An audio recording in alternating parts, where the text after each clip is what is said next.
A leader has a mission. A leader has somewhere they're taking people. We were not created to just work 9 to 5 to clock in and clock out. We were designed to move. We were designed to accomplish something.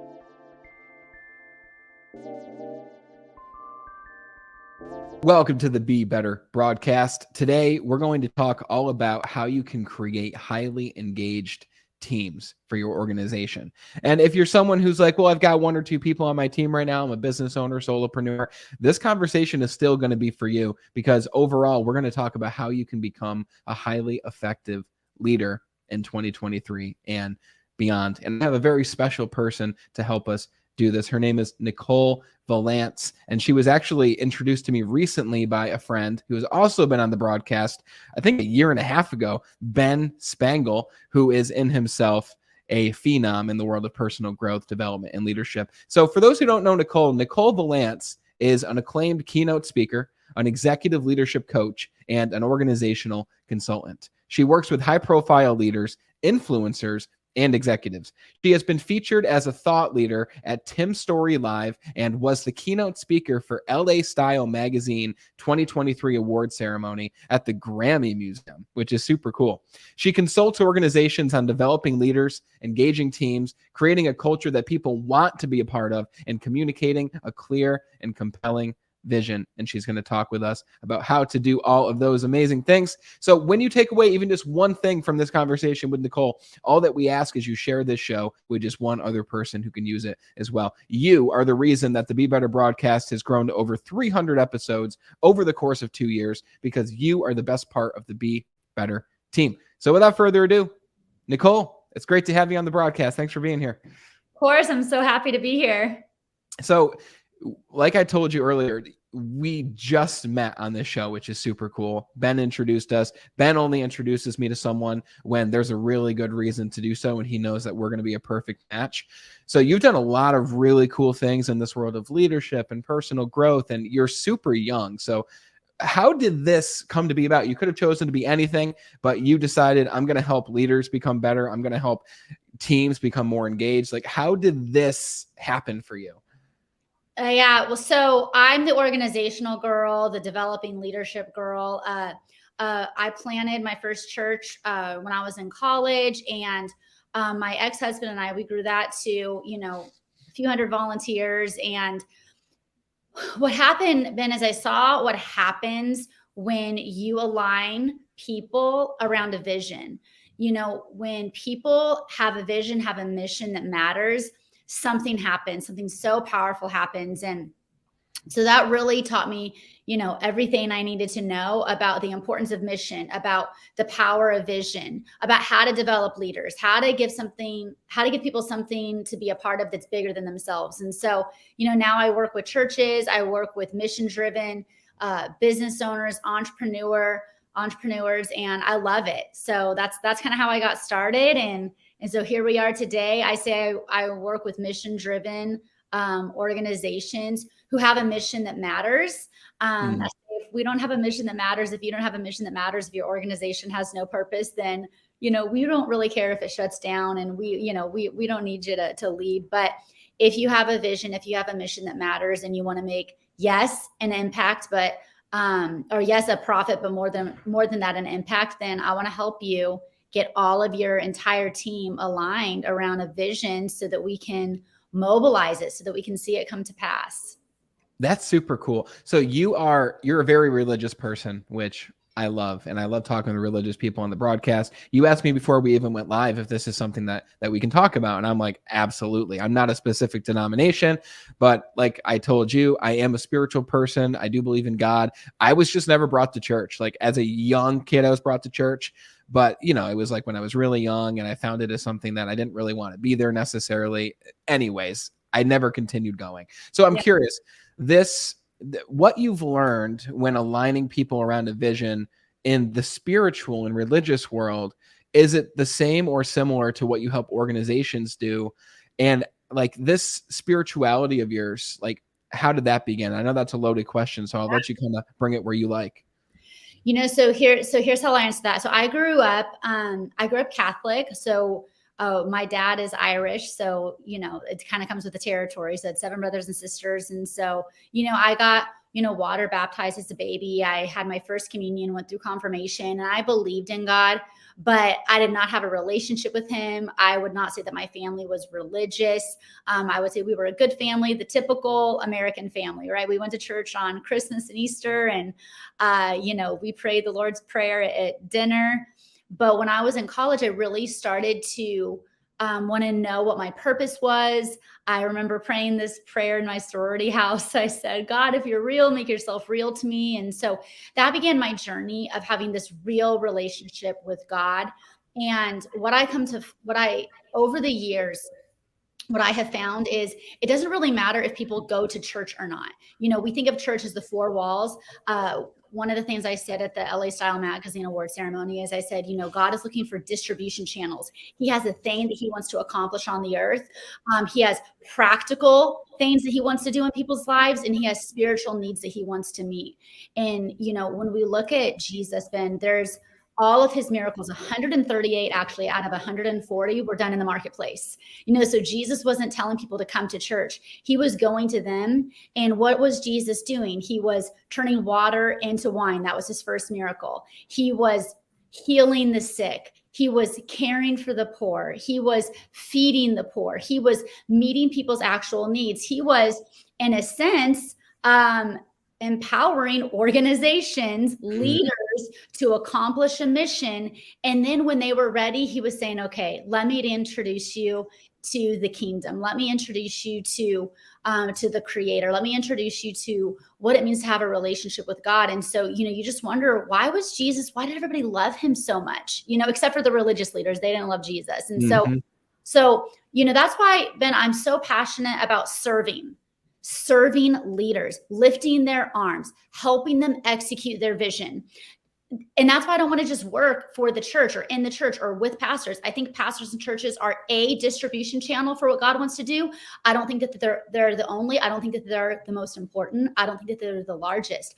I think that mission-driven business owners, CEOs, Christian, non-Christian, have an important work that, yes, God is empowering them to do. And so I want to come along, business owners, leaders, entrepreneurs that are serving people, loving people, because I believe that's what Jesus would be doing.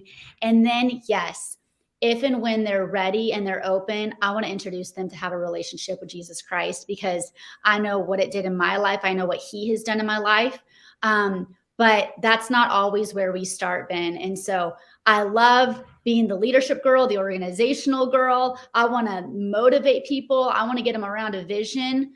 I say this, Ben, and I apologize for all you pastors and Christians that are listening. I will die a slow, terrible death if I have to hang around just Christians the whole rest of my life. like that's not my jam. Like, I don't want to be in the church. I want to be in the world. Like, I want to be around people, all different types of people. I want to help them. I want to serve them. That's why I speak at all different events and conferences. And, I talk about leadership because I want to help. I want to serve. And then, yes, ultimately, I want to introduce people into a relationship with Jesus Christ, but it's not going to happen by inviting people to church only. It's going to happen by serving people, meeting them where they're at. Yeah. And so that's where, I'm unapologetic. I'm a Christian. I believe in Jesus. I want to help you know God. But I want to serve you. I want to help you when I speak to at your conference, when I come into your organization. I'm coming to serve. I'm coming to help you accomplish your vision and your mission, no matter what that is. I'm really glad that you said it like that, because a lot of times when we get, we've had pastors on the show, we've had a lot of stuff like that. And you saying that these works are happening outside of the church and those 4 walls is super important. And you remind me a lot of my friend Tisha, who I'm eventually going to have on the show. She's a great person. Tisha Mahaley is her full name, who she is also very religious. And that's a more recent thing in her life over the last 5 to 10 years. And she is involved in her community. She's involved with the bank that she works with. She's involved with her own coaching practice. And her whole mission is, I want to help other people to achieve their goals and be where they want. Because I think it was Zig Ziglar who said, if you help other people achieve their dreams, then your dreams will come true. So Yes. it's not even necessarily the principles of a specific denomination, but it's the principles of being a great, decent human being that we're talking about right now. And if you want to take your organization from where it is to where you want it to be, then it comes down to the foundation of being a great human being who wants to see other people succeed. And I think we've all worked for leaders, and maybe I'm using that word loosely. Maybe I should say we've worked for bosses at one point or another who didn't necessarily want to see us achieve our goals. They were looking at bottom line, this is where we need to be. Maybe they didn't even want to do their job, right? And maybe it's because they didn't receive training. Maybe it's because they were just thrown into that role. They didn't want it, but they were asked to do it and they did. So there's a big difference between a boss and a leader. Yes. What would you say is the biggest difference between someone who is a leader and someone who is just a boss? Great question. A leader has a mission. A leader has somewhere they're taking people. A boss manages people. That's what a boss does. A boss tells people what to do, and you can be a good boss. You can be a boss that, gets the job done. But a leader inspires people. A leader has a vision. A leader is able to say, come follow me. I'm going to make you something. I'm going to develop you into something. That's why the greatest organizations have, yes, a mission and a vision for what they want to do for their customers, for their clients, but they have a vision for the kind of culture they want to create in their organization and their company. They have a vision for how they want to develop the leaders that are on their team. So the difference between a boss and a leader is, yes, a boss gets things done, but a leader takes people somewhere. So let's talk about that idea of a vision then, because that's a very, very big difference that separates those two words. When it comes to a vision, and let's say you're a new leader, okay, or an existing, it doesn't matter, but let's say you're a new leader and you're asking, okay, well, what is the vision, right? I feel like all these companies, and including the one that I worked with for many years, we had a mission and a vision statement, and they were different things. And it was like 5 years into my leadership journey with this exact company until we even decided, hey, we should make a vision statement. So we looked up all the other vision statements of all these other companies, and we're trying to craft our own in the same or similar words as like American Airlines and Apple and all these other people. And it's like, why are we basing our vision and mission off of all these other missions? And I was a very, very young leader at the time, so I didn't necessarily call it out. But like, is a vision simply something that you just create on the fly just to have it listed and posted somewhere on a wall? Like, how do you then create or find the vision and mission for the organization? It's so true, Ben. Most people have a vision that's like on the wall, that's in a handbook, right? Most people have that. That's what they have. So I always say, does the mission of your organization live on a wall? Does it live in a handbook, or does it live in the hearts and the lives of your people? And Brennan, it's so, so important. It's so important. It's not enough to have a vision and a mission on a piece of paper. It's just not enough. It's not going to get the job done, right? We have to wake up each and every single day so passionate. I cannot tell you how many leaders, I cannot tell you how many people I say, what is the vision and mission of your organization? And they're like, no. Why do you get up each and every single day? Why should your people get up each and every single day? Why should they work for you? There's a lot of organizations they could work for. Why your organization? And Brennan, it's just mind-boggling to me. 80% of the workforce is disengaged. 1 out of every 5 employees are miserable. Of course they are. We were not created to just work 9 to 5 to clock in and clock out. We were designed to move. We were designed to accomplish something. We were designed to be part of something bigger than ourselves. And if you as a leader do not give some people, do not give your team, do not give an organization something to be a part of that's bigger, that matters, then you need to quit. You need to not lead. You need to go stop putting yourself in a position of influencing people. If you are a leader, it is irresponsible of you to not have a mission that burns in your heart.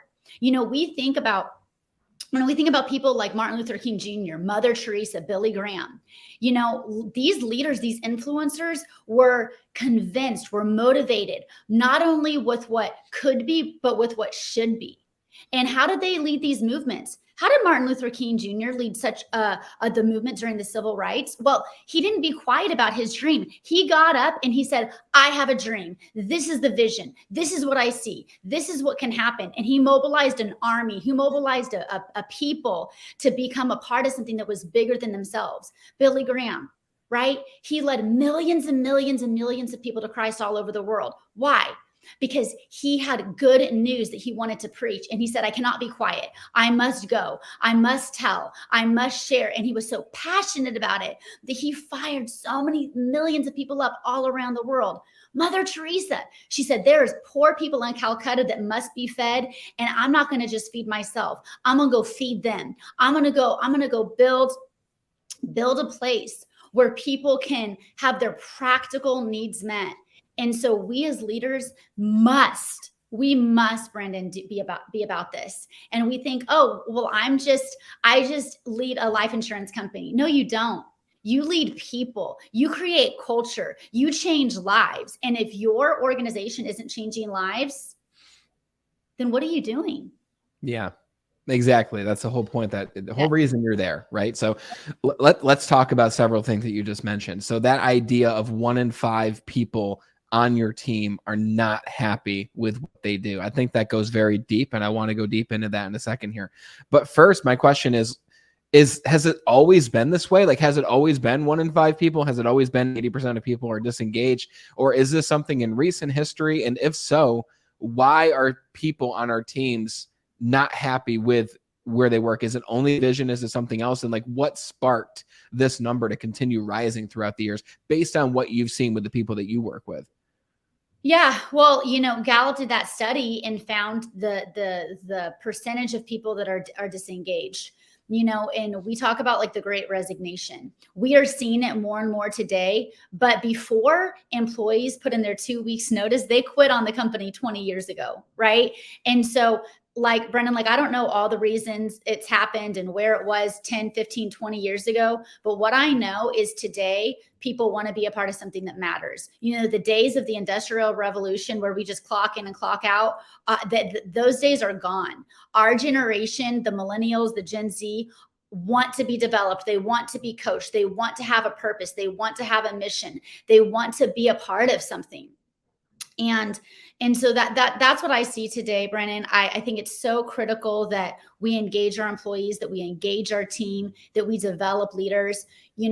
Forbes did a study and found that 60% of Gen Z wants to have daily, if not weekly, check-ins from their managers. Yeah. And the number one thing that differentiates employees that are engaged and disengaged is their relationship with their boss, is the relationship that they have with their leader, with their manager, right? Mm-hmm. And so if that manager, if that leader, if that boss will meet with their employees, with their team, and just do these one-on-one meetings and say, I care about you. Here's what we're accomplishing as an organization. Here's what I see you doing that's accomplishing that. Here's how I want to help you grow. Here's how I want to develop you. Then employees will be engaged. They'll accomplish the mission. They'll accomplish the vision.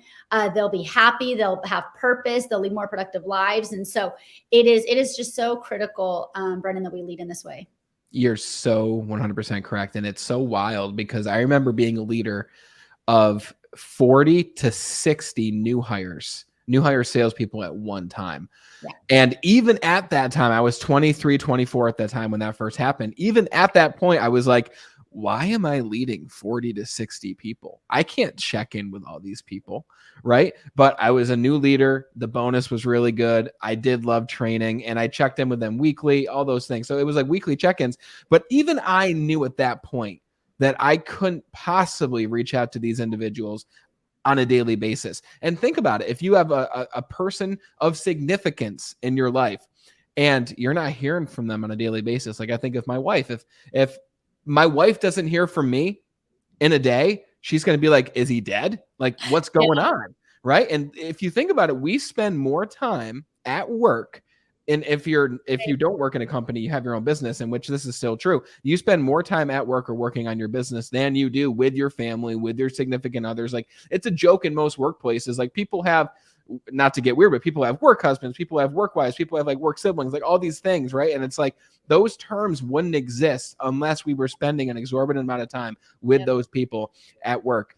And my question for you, and I want to take the rest of this conversation and let's talk about actionable things that we can do in order to create that engaged team. And this idea of vision, let's talk about that for a second. Let's say I come to you as a leader, new leader in a company. I'm excited. I want to see change. I'm ready to put good work forth in order to help other people. But I say to you, Nicole, I just don't know what the vision should be. How do I create the vision? Let's say a vision wasn't passed down to me from my leader and it's up to me in order to create one. How do I create that vision to then align people with? Sure. Well, Jim Collins says that what separates good organizations from great organizations is they have a hedgehog, which is what can I be the best in the world at? What am I the most passionate about? And what drives my economic engine? So what can I make money doing? And so as leaders, if we think about what are we an expert in? What problem do we solve? And who do we solve it for? And what can we be the best at and the most passionate about? And so I tell business owners and leaders, I said, think about that client. Think about that person that you love, that you got excited for, and what problem did they have? And how did you help them solve that? That's all organizations are supposed to do. That's what people are called to do. We are called to serve people and solve problems. That's it. One of my favorite coaches is Coach Michael Burt. And he says this, he says, money changes hands when problems are solved. Everybody has problems. And so I tell leaders, who has a problem that you're passionate about helping solve? Like, what are the problems that bother you? What keeps you up at night? What should not be in the world that you care about? It could be what bothers you. And I think that if as organizations and as leaders, we will take time to think about what is our dream? What is our vision? And it's always tied. Vision and mission is always tied to a person. It's always tied to one avatar. That's a word everybody knows. But it's not for marketing. It's not for, just knowing who to market to on social media. It's who are we supposed to serve? Life is about not serving ourselves, but serving others, right? And the greatest organizations, the greatest leaders are, again, what Jim Collins says, are they're level 5 good to great leaders. They have a reason for being more than just themselves. And so that's what I would say to leaders. A mission and a vision is about who are we serving and what problem do they have that we can solve and that we can be the best in the world at. What can we be the best in the world at? Okay. So let's talk about that. So that's a great definition for what a vision or a mission is. Now let's use that example you mentioned earlier. Let's say, okay, you have a life insurance company and guys, even if you're not in the life insurance field, follow with us here, because this is going to apply to you. You're in the life insurance business. A lot of your people, probably 40% of your people, have been with the company for less than a year. A lot of those people are building a book of business. Maybe at the beginning, they haven't even acquired their first customers. They're not making any money. So my point is, you have people on your team who are solely thinking about them because they have to. They have to pay the bills. They have to do the things necessary to support their own life. So my question for you is, how do you then get people excited about the vision? Because if you think about the vision there of service, of solving problems, really the vision is to enroll people in life insurance because it solves the problem of if that person dies, their family will still be well taken care of. But how do you get those people, the salespeople or your team, excited about the vision?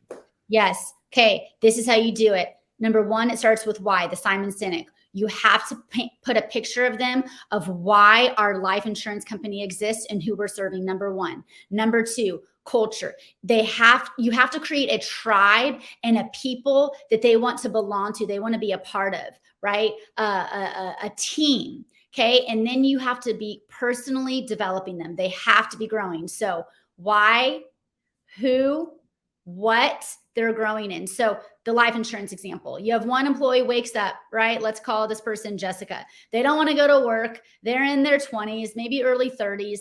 They're not passionate. They've got to hit their monthly quota. So they clock in, they clock out, they're doing their calls. They're getting the job done, right? Regular employee in America, disengaged, miserable, just doing what they have to do. Maybe they're just paying the bills and, wanting to, like you said, build their network to get to the next thing.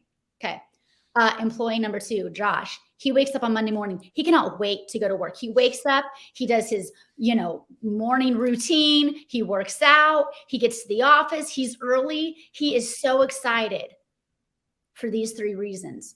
His boss met with him last week and said, "Hey, Josh, I just want to tell you, you're doing such a great job. Unfortunately, that family that you sold this life insurance policy to last week, the husband died tragically in a motorcycle accident. And if you would not have sold this family life insurance, their life insurance policy, that wife and her 3 children would not know how they were going to pay their mortgage and where their next meal was going to come from. So I just want to let you know that because you sold this family life insurance, this mom, this widow, these kids are going to be taken care of. So I just want to say, Josh, like the work that you do matters. Like you didn't just wake up and clock in and clock out and hit your monthly quota. Like you changed a family's life. You made a difference. You don't think that Josh, I mean, now he's not just selling life insurance. He's providing safety for families, number one. Yes. Josh also can't wait to go to work because his friends are there. He loves the culture. They have fun. They're learning and growing. They're delivering wow, that he loves the company culture. Number 3, he's personally growing. Josh's boss is saying, Josh, who do you want to become? Where do you want to go? And Josh's boss isn't concerned with keeping Josh as an employee forever. Josh's boss is concerned with developing Josh into the best kind of leader that he could be, so that whether Josh stays or whether he goes on to his next company or his next venture, Josh is better. If you will create that kind of company where you give people, your employees, a person to serve and a problem to solve, a culture they want to be a part of, and you're personally developing them so they become better in every single area of their life, people will not want to leave. And if they do leave, they will leave better, and more people will want to come to your organization, even if it's just for a season, even if it's just for a year, 2 years, 5 years. Some people are going to stay if you give them a culture to be a part of, if you're developing them, and if you're giving them a person and a person to serve, a reason and a mission for being. That's a very powerful step-by-step system. So I just want to go over that again because I think it's really, really important. And even if we just rewind 3 minutes, guys, like that in itself is amazing. If you just think to yourself, step 1 through 3, how can I incorporate these on a daily basis? Yep. Why do we exist? Step 1. Step 2, create a culture or a tribe that people are excited to be a part of. And step 3, help to personally develop those people. Now, let's talk about this. So I created a program when I was 25 at the same company called Leaders in Training. And 70% of leaders in training, this program was to personally develop the new sales leaders. And we did so by bringing them to seminars, bringing them to events, hosting our own events that were focused around growth. And I remember my boss at the time, great man, by the way, but my boss at the time sat me down and he said, Brandon, I think we're spending a little too much time on personal development than sales training. And I 100% disagreed, because I knew from my own life and from the lives of many leaders before that program, when we focus on helping them develop personally, when we ask that question that you asked, Nicole, of who do you want to become, and you help them to get there, if your life is better, your sales performance is going to be better, your leadership is going to be better.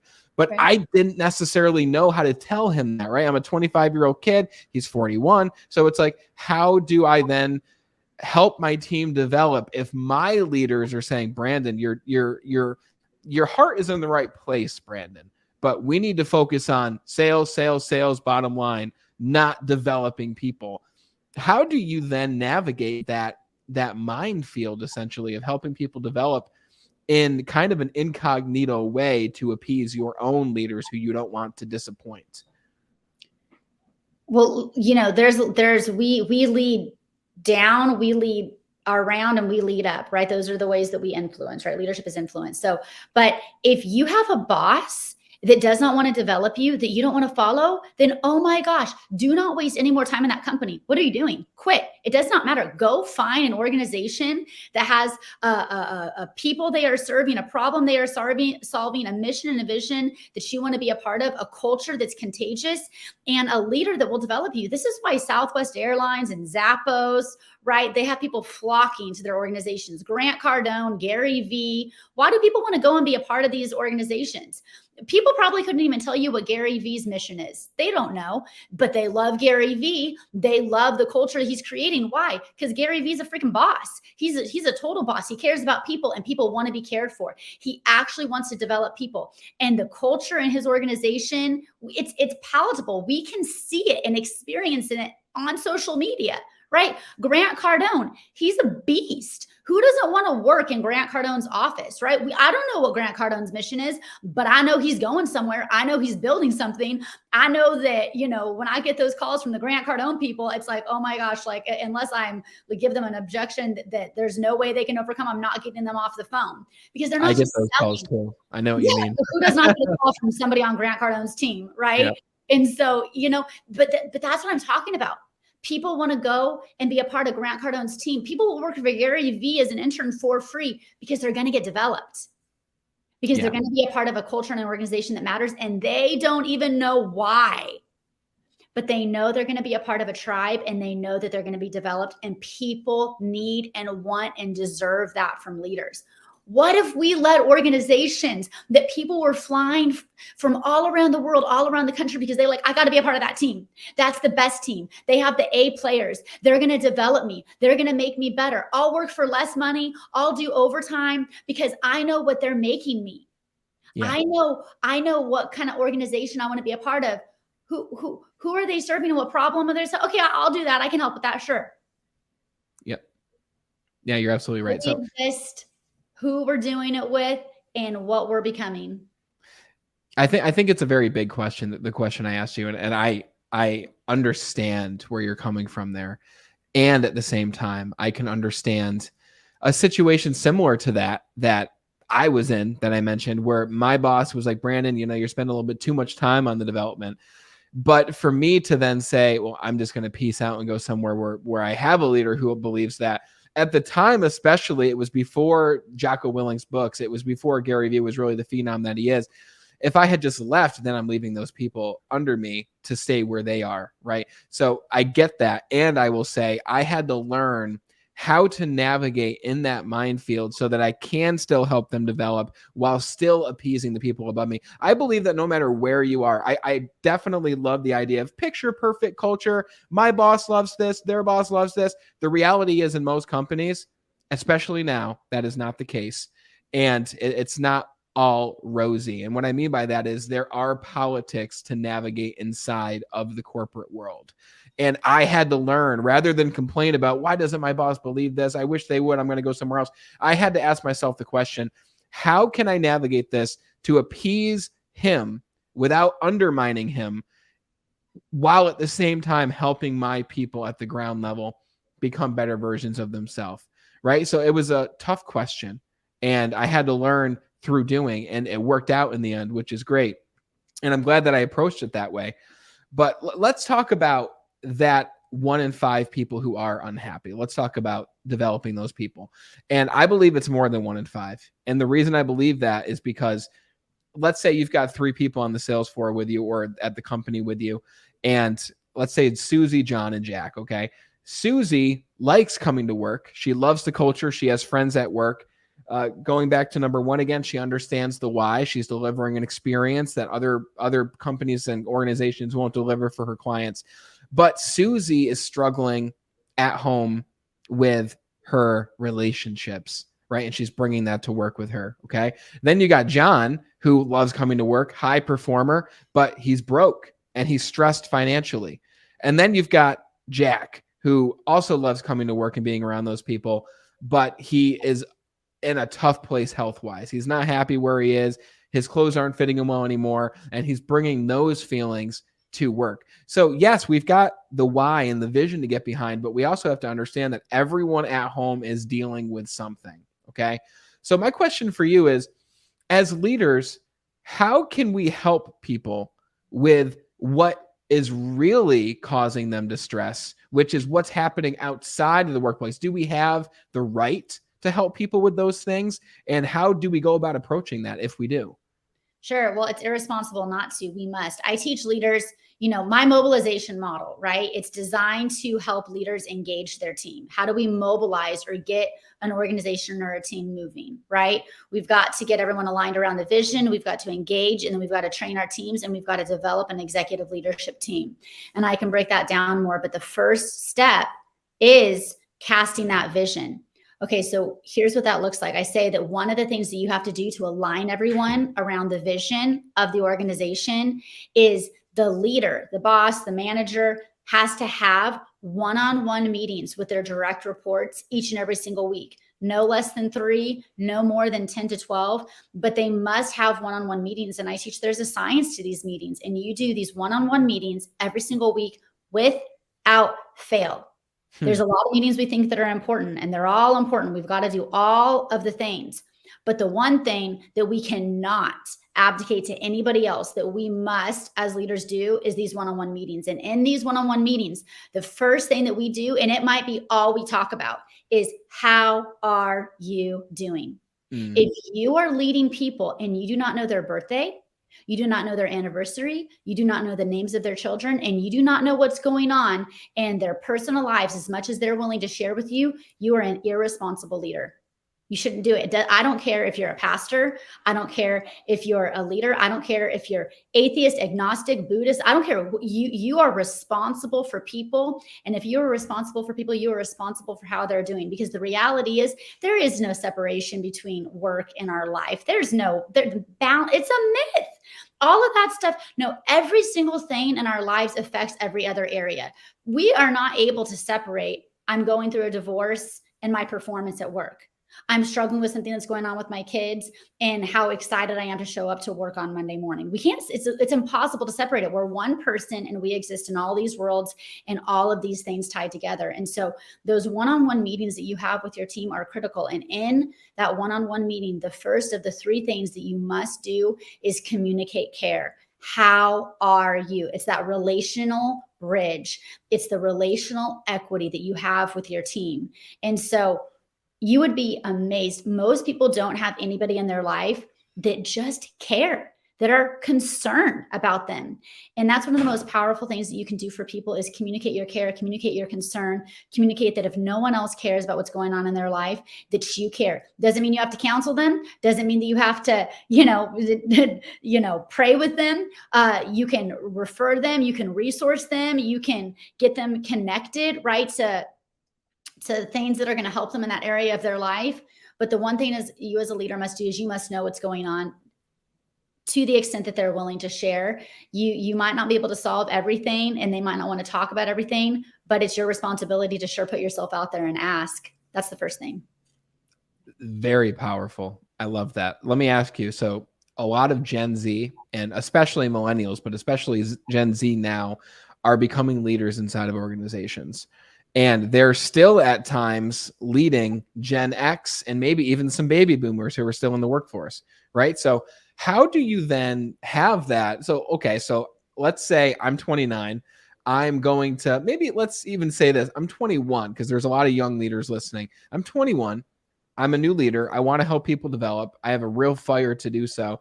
And I'm going to sit down Susie, who is 62, to have this one-on-one conversation.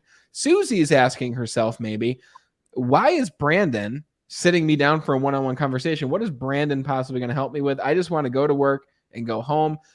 I guess the question here is, how do you lead across generations and build trust across generations? Well, that's a great question, but you just do it. People don't follow people because of their age. People follow people because of their influence. And yes, if you are 21 years old, you might not be able to give that person who's been married for 37 years all the marriage advice, but you can check in with them and communicate care. And that is enough, Brandon. That is enough. You don't have to try to be somebody that you're not. You don't have to try to know. And that's the myth, Brandon, is so many leaders think that they have to be smarter and know more than the people that they're leading. Brandon, I cannot believe that anybody in their right mind followed me when I was in my 20s. Like, who would even do, like, I had people that would come to my church, retired pastors, like CEOs, right? And I was so young. And I would tell them, I was like, I can't believe that you're coming to my church. I can't believe that you're following me. I can't believe. And they're like, we believe in your mission. We believe in the vision. We love the culture that you're creating here. And we know that you care. And I would say, like, thank you so much. With humility, like, I'm going to do my best to create a culture that you want to be a part of. I'm going to honor you. I'm going to empower you. I'm going to give you opportunities to grow. But I just want to let you know, in the same way that I would love and honor my mom, that I would love and honor my sisters, that I would be there for my grandma, like, I want to be there for you. That's all that it takes, is that care and that communicating. listen, I'm not trying to lead, so to speak, like my mom. I'm not trying to be smarter than my aunts and uncles, but they feel loved and cared about by me, and that's enough. And the people on our team, even if we're 22 and they're 62, if they feel like we care about them, they will follow us. So let me ask you, when you're working with leaders and you give them this structure and this format, what is the most common challenge that the leaders you work with bring to you when they are executing on this plan? Is there like one challenge that you just know that our people listening are going to face and you can help them through it? What is that, and what's it look like? The biggest problem that leaders have is they are frustrated with where people are at. Leaders want every single person, they might not say it like this, but ultimately it comes out. Leaders want people in their organization to come in and have already been developed. Listen, I wish that Tim Grover could develop all the Kobe's, right? I wish that I wish that people came into our organization and they had already been trained in sales by Grant Cardone, right? And they, that's not the case. Yeah. You are going to have to develop and coach 80% of your people. That's just the reality. Yes, 20% are going to come in and they're going to be smart and they're not going to need, you to hold their hand, but 80% aren't. 80% of people need to be developed. And I hear leaders complain about their people and their people aren't smart and they're not getting it done. And people are the same all across the country. They're the same. What makes a great team and a great employee it doesn't have to do with the employee. It has to do with the leader. The best leaders are able to help people become something, but most leaders do not know how to coach. They do not know how to develop people. They know what they do, but they don't know how to develop people. And, Daniel Goleman did this study. He studied 3,000 executives, and he wrote an article for Harvard Business Review called Leadership That Gets Results. And he studied the leadership styles. There's 6 of them that are tied to the 4 areas of emotional intelligence. And he said the 2 greatest styles, like, if you go golfing, you need to know how to use your driver and your putter and your sand wedge, right? And you can't use the same club, right? For all different, what do you call it in golf? Shots? I'm not sure. I don't golf. But Daniel Goleman compared the 6 leadership styles to being able to use all the different clubs in golf. And the 2 styles that all of us leaders need to know how to use is the vision, be a visionary leader, cast a clear and compelling vision that says, come with me, I'm going to take you somewhere, and a coach that says, I'm going to develop you. But most leaders, they're frustrated with where their people are at, because they're frustrated with where they're at. Because the reality is every Kobe needs a Tim Grover. That's the truth. Kobe doesn't become Kobe without Tim. But most people think that the Kobe's just come in as Kobe. No, Kobe would not have been Kobe without Tim Grover. Impossible. Every single great leader had somebody that believed in them, that developed them, and that trained them. And yes, I want people to come into organizations developed and ready to go. But how much more powerful is it when we can develop the Kobe's, when we can train the Kobe's, when we can be the leader that's like, oh, give me all the people that have all the problems that aren't developed yet, and watch me make them into something. Watch me develop them into something. That is what makes a whole capital B, capital O, capital S, capital badass boss. Like that. That's the kind of like it's easy. It's easy to say, come and bring all the A players. No, we don't call you a good leader. No, we call you a good leader when you develop people, when you vision and create a team and create a culture that people want to be a part of. So that's the biggest thing that I have to deal with leaders is how they view their people, how they think about development. And my greatest, if you want to make me mad, complain about your people. Complain. Yeah, that's gross. Say it's all about that. It's their fault. No, it's not. It's your fault. You are the leader. If your team sucks, it's because you suck. If your team isn't getting the job done, it's because you're not getting the job done. Yeah. That's what Jim Collins says. He says that what separates good leaders from great leaders is a great team, great organizations from good organizations is a level 5 leader. And a level 5 leader, when things are going right, they look out the window to ascribe credit to their team.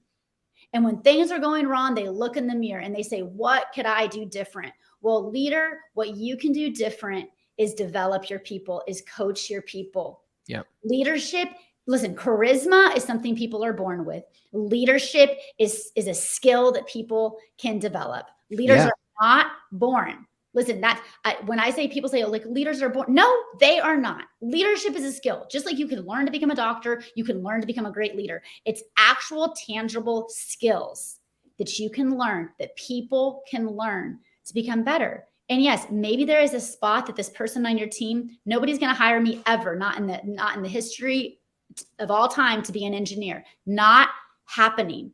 But there is a spot for me in an organization, and there is a spot for this person on your team in the organization. The only reason you should fire somebody or let them go is because they are not a culture fit. That's it. Okay. Culture fit. And if they don't care about the mission and they are not wanting to be a good culture fit, they're not willing to become a part and the values and the behaviors you want to see, then okay. But if it's a development issue, if it's a skill issue, if it's a performance issue, you can develop them. They can grow. They can become better. 100%. Yeah, that's powerful. I love this. So let me ask you this. For people to get in touch with you, okay, this is very unique compared to how most people do it. So if people text the word lead, LEAD, to this number, 33777, they will receive several things from you. They will get a leadership article, they'll get a leadership assessment, and they will also get a link where they can schedule a call with you should they choose to do so. So again, for those listening, when you text LEAD, LEAD, to 33777, you'll receive these 3 things. Can you tell me what's the article they're going to get? What are they going to take away from that? And what is this assessment and why is it important? Sure. So the article that I'm going to send them, and as soon as they text that immediately to their phone, they're going to get the PDF article. And it's Daniel Goleman's article that he wrote for Harvard Business Review called Leadership That Gets Results. And it's where he lays out the research he did on those 3,000 executives. And he talks about the 6 leadership styles. And then the leadership assessment that I'm going to send them is where they can identify their top 2 leadership styles and the leadership styles that they need to work on. It's practical. It's one of the most important articles and assessments that we can take as leaders. If you read this article and you take this assessment and you grow, there is not a season in your organization where you will not be able to get results. There is not a leader that you will not be able to develop. And so it's very, very important. If you text that number and you don't want to be on my email list, then unsubscribe, but you must get this article and you must get this assessment. And then, Brandon, your leaders, here's my sales process. Okay. So, companies put me on retainer. I'm an executive leadership coach. We've all got something that we're selling. Okay. But what I tell people is I said, at least set up a strategy call with me. My sales process, so to speak, is I do 2 Zoom calls with you.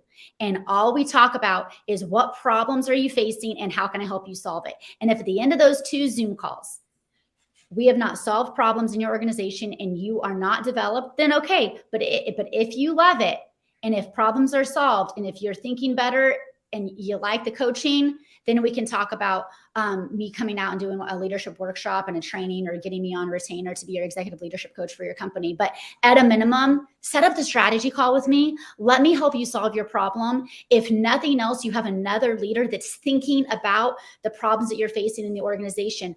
All of us as leaders need somebody that we're thinking about our problems with. We need somebody that cares. We need somebody that is competent, at least in some degree. It does not have to be me, but since you're listening to this podcast, give me a shot. Give me an opportunity to serve you because I might not be the best option. Brennan, I'm sure there is a multitude of competent leaders, but I'll tell you something, Brendan, I care 100%. I'm here to serve leaders. I believe in leaders. I believe in business owners. Listen, we have a lot of different heroes. I think that that some of the greatest heroes that make America America are the leaders that start businesses, that take on the responsibility to care for and to develop and to lead people. And for the leaders, the bosses, the ones that are getting up each and every single day and have to make an impact and make a profit, those are the people that God has called me to serve. And I want to help you. I love your charisma. I do. And I believe you. And I do believe you. And I believe that you'll help solve those problems in that conversation. And I'm curious, other than when people text you, which I'll say that number again. And by the way, it's in the description too, guys, if you are listening and you're like, oh, great, I'm going to go down there and grab it. Where's the best place for people to follow you should they want to follow your journey? Sure. So all the social medias, right? TikTok, Instagram, it's Connected with Nicole. So if you want to connect with me, Connected with Nicole. And then my website is connectedwithnicole.com. Awesome. Very simple. Connectedwithnicole.com. Links are in the description, guys, to check it out. Nicole, this has been a fun conversation. I don't think we mentioned that it's 6 a.m. for you there right now, and you're like vibrant. Your energy is there, like super impressive. And it just goes to show when you take care of yourself, you're able to show up and take care of other people. So I've really enjoyed this conversation. I'm glad that Ben introduced us, and I thank you for coming on the Be Better broadcast. Thank you so much for having me.